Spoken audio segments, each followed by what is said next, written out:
Hey guys, so in this video, I'm going to give you my opinion as to whether or not it is safe to be a female solo traveler while in Sao Paulo.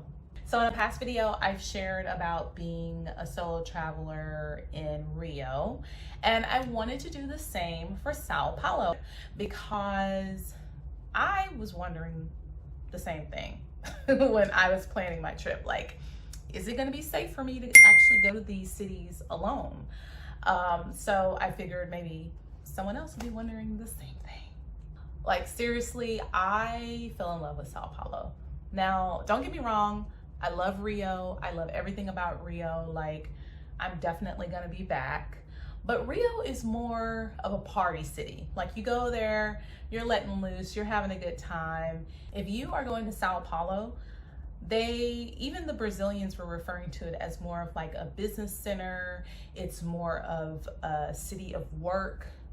And that's exactly how I felt. I felt like while I was in Sao Paulo, I could really just think more clearly.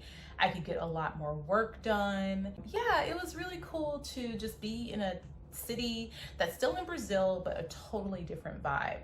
So while I was in Sao Paulo, I spent a lot of time at WeWork, getting work done, getting caught up because I had partied so much while I was in Rio. I mean, I was just doing the most, okay? But in Sao Paulo, like, it was a great way to just get caught up on everything. I went to the park, which I thought was a beautiful park, and I could totally go back there and spend hours and hours and hours. Like, when I go back to Sao Paulo, because I will be back, I'm definitely gonna go to the park again, and I don't want to butcher the name, so I'll just write it.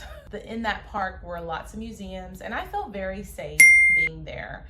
Also, where I was staying, it was, and I'm gonna butcher the name, ETI,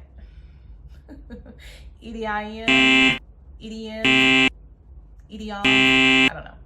There was a part of the city that I was staying in, which was a really affluent part of the city, I later found out. And I felt very safe there. And then where my WeWork was located was also another like really business metropolitan area of the city. So I felt safe there as well. In Sao Paulo, I didn't have any friends visit me like I did in Rio. And I did one Airbnb excursion and didn't really connect with anybody like on that excursion because it was just me. It was truly more of a solo trip kind of vibe, and I wasn't hanging out with other people. I wasn't doing things like in groups or anything like I was while I was in Rio. It was just me. And I will say I felt completely safe. There was one time where I went to this part of the city, I think it's called Moco. I'll put it in the description box. But it was a little bit of a transitionary type of city, or a part of the city. Definitely some places that looked a little bit more gritty. I don't know how to describe it, but it had a really cool vibe. Like, I thought the vibe was dope, but I definitely didn't feel completely safe there being by myself, mainly because I was trying to go to this place to get some personal services done, and it was just a complete catastrophe because my Uber driver was being weird, and he drops me off. It was raining and the place isn't even open, so I'm waiting for another Uber driver to show up, and I'm just standing there outside by myself and like on a random street, not knowing really where I am. But you know, I was safe, nobody messed with me. So yeah, all in all, like, I would say I felt safer in Sao Paulo than I did in Rio, which is really interesting because Rio is such an inviting city, and the people of Rio are so inviting and so wonderful and friendly. And I would say Sao Paulo like was a little less, still super friendly, still super inviting, but definitely a little less than Rio. And then also there's just a lot more going on in Rio. There's a lot of people who are like really compact. In Sao Paulo, they were shutting down places probably like around 9 or 10 o'clock.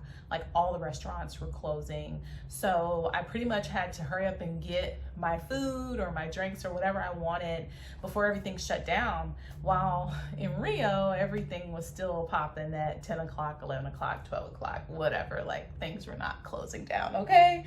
The party was going all night long. That's what I would say. I say if you are interested in visiting Sao Paulo, definitely do it as a solo female traveler. And hopefully after COVID, things will open up a little bit more. I definitely want to go back after the COVID restrictions are lifted so that I can do more in the city, do more experiences through Airbnb, or even do some meetups or something, because I felt like there was just such a great energy there and I really wanted to do more, but I just couldn't because of all the restrictions. Plus I had so much work to get caught up on that I was just really focused on getting caught up. So do you think that you're going to visit Sao Paulo after watching this video as a solo female traveler? Let me know in the comment section below. And if you haven't already, make sure to check out my blog. It's restrenewrebuild.com. I'm also on Instagram under Rest Renew Rebuild. Thank you guys so much for watching, and I'll see you in the next video. Bye.